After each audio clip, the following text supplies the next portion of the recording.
I mean, look, a lot of this sells itself because communities never needed to be persuaded that their bridge needed to be fixed or that their airport needed an upgrade or that their ports needed investment. They've been trying to get Washington to catch up to them.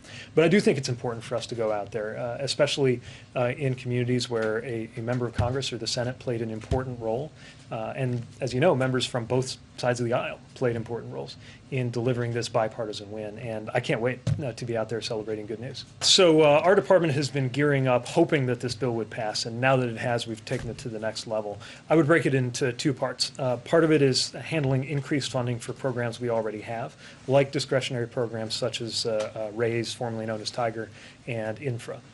There, what you're going to see, within the framework, of course, that the law puts forward, is an emphasis on projects that, taken together, give us extra value in the priorities of this administration: economic strength, safety, climate, equity, preparing for the future. And we see a lot of projects that overlap in that sense. Again, if you look to what we funded with the last round of infra, that'll give you a sense, and you'll see that when we announce the RAISE projects for this year too, but we'll have so much more to work with.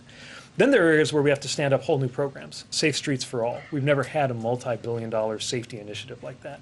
Reconnecting communities, which we've been talking about all year, responding to where sometimes it was federal dollars that divided a community, often along racial lines. I think the intent of those programs is clear, but the mechanics of those, we've got to work very hard to make sure that we get it right, that the criteria are transparent, that it is easy to understand how to apply, whether you are a big city with full-time staff here in Washington, D.C., or a small rural community trying to navigate that federal process. And of course that all those dollars are spent accountably, because we're talking about a lot of taxpayer money. So again, I would break it into the existing programs that we're just going to be able to plus up, and then the new ones that we're going to have to stand up. So with something like infra, RAISE, I think that sees more than a twofold increase in the authorized funding. So here you have, and by the way, they're not waiting on us in Washington to invent these construction projects, right? The communities are applying with them, and then we're just able to fund that many more. And we're already, even though I'm going through the applications for this year's RAISE program now, we will, in very short order, be working on next year's, and you'll see a notice go out. But again, some things, we need to stand up a whole new program. Safe Streets for All, reconnecting communities, healthy ports, and so that will take a little bit longer. Remember, this isn't 2009. This is an era where it's about making sure we hit every shovel-ready program to provide that immediate short-term boost for the economy. It's short-term, but it's long-term. That's why the president talks about looking back on this moment from the 2050s.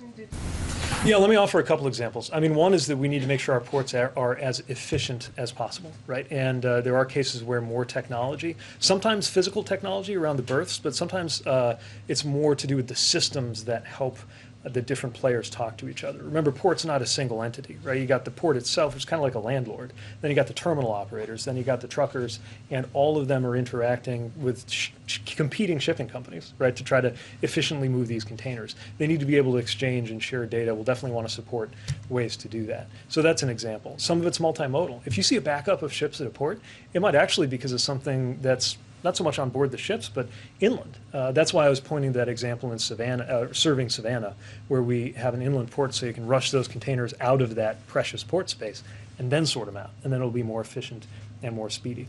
So those are a couple examples. Let me point to one third thing. The idea of the Healthy Ports Initiative. So there are a lot of emissions around ports, from the ships themselves, from the trucks, from the equipment. And right now, one thing that is tough is the neighborhoods that are close to them feel that impact, including in increased asthma rates in what are, by the way, disproportionately Black and Latino neighborhoods.